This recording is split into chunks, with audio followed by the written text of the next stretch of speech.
Welcome to this deep dive. You know, when we first saw Gavin Grant's name, we thought, okay, footballer, interesting life, maybe, but pretty standard, right? Right, the usual trajectory, rise through the ranks, maybe some team transfers, hopefully a trophy or two. Exactly. But then we dug into the research you sent, and whoa, this story takes a sharp turn. We're not just talking sports, we're talking serious crime. Absolutely. It's a story that really makes you question everything you think you know about someone.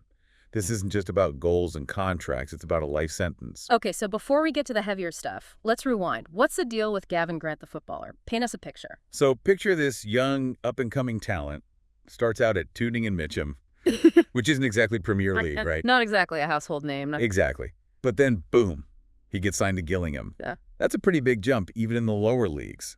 Shows real potential. Okay, so he's on the move, Yeah. clearly talented, but I'm guessing this is where things start going south. Well, even at this stage, there were already whispers of trouble brewing beneath the surface. It wasn't public knowledge, but while he was on loan to Gray's Athletic, he was actually under investigation for a murder. Wait, hold on. What? He was playing professional football while being investigated for murder. That's It insane. is wild, isn't it? And it gets even crazier. He violated curfew while on loan and got arrested. Now, he was later acquitted on those specific charges, but still talk about a red flag. Yeah, that's not just a little slip up. You'd think that would be the end of his career, right? You'd think. Mhm. But here's where it gets really interesting, and this is something we see time and time again. Public perception versus reality. Mhm. He went on to sign with Wycombe Wanderers, then Bradford City.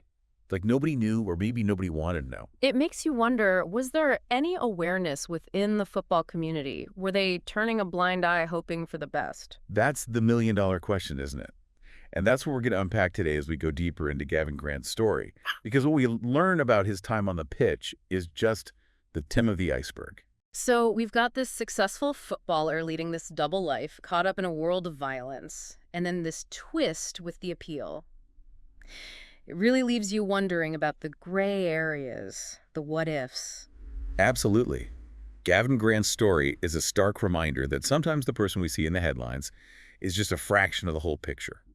It makes you question your own judgments, your own perceptions of others. Do we ever really know anyone? It's a heavy thought to leave on, for sure. This deep dive has been a roller coaster, to say the least. For you listening, we'd love to hear your thoughts on this case. Did any of the details surprise you? Head over to our socials and share your reactions. Until next time, remember, there's always more beneath the surface. This is the deep dive signing out. An appeal. So there was something about the original trial, something that might have changed the outcome. That's what the appeal hinged on. It came down to some information that wasn't disclosed by the police regarding one of the key witnesses for the prosecution. Hold it, so they're saying the police withheld evidence. That seems like a pretty big deal. Huge deal. This kind of thing, even the possibility of it throws the entire fairness of the trial into question. If the jury hadn't been kept in the dark about something important about the witness, who knows what they would have decided. Did the appeal say exactly what the police didn't reveal? It's frustrating, but the sources we have don't go into specifics. They just say it was significant enough to potentially impact the jury's decision. Okay, so what happened? Was there a retrial? Sadly, no. Even with the possibility of this withheld information, the appeal was ultimately rejected in 2015. Rejected. But if there was a chance, how can they just ignore that? Well, the appeals court looked at everything again with this new information in mind.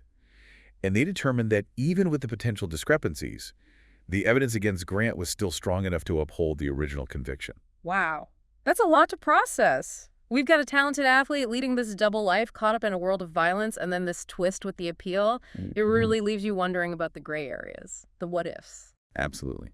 Gavin Grant's story is a stark reminder that sometimes the person we see in the headlines is just a fraction of the whole picture. It makes you question your own judgments, your own perceptions of others.